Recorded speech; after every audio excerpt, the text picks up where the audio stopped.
പ്രണയിച്ചിടാ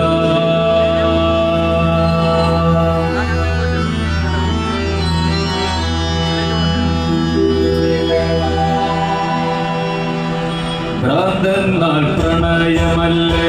പ്രണയം സമർപ്പണമല്ലേ ഭ്രാന്തന്നാൽ പ്രണയമല്ലേ